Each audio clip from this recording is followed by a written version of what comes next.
right, I cleaned everything up, and now I'm just going to get a really thin crumb coat just to, especially where the chocolate cake is, just to kind of seal everything in, and then I can visually look at it again and see if I need to carve out any other areas before we add the legs and the muzzle part. Okay, so what I want to do is start at the top is usually the easiest. If you want to start somewhere else, that's fine. So we'll just kind of push this down. Like I said, just thin coat. It is just a crumb coat, like I said, just to seal in all those crumbs.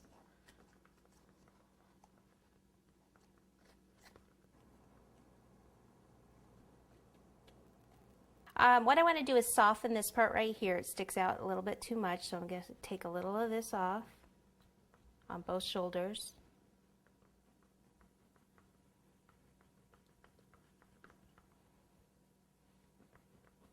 Okay, let me just take some of this. This is the acetate paper that I always use.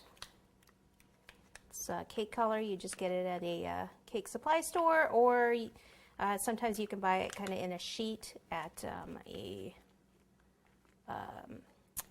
art supply store. Okay, so see how that's better? It's more rounded there. So let me do the same on this one.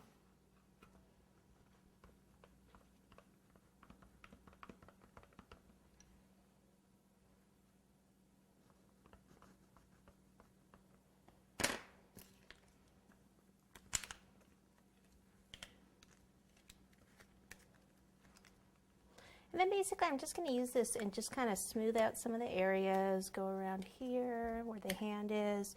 Remember, that's a baby bottle in there. Get in this area. What you can do is wipe the excess off.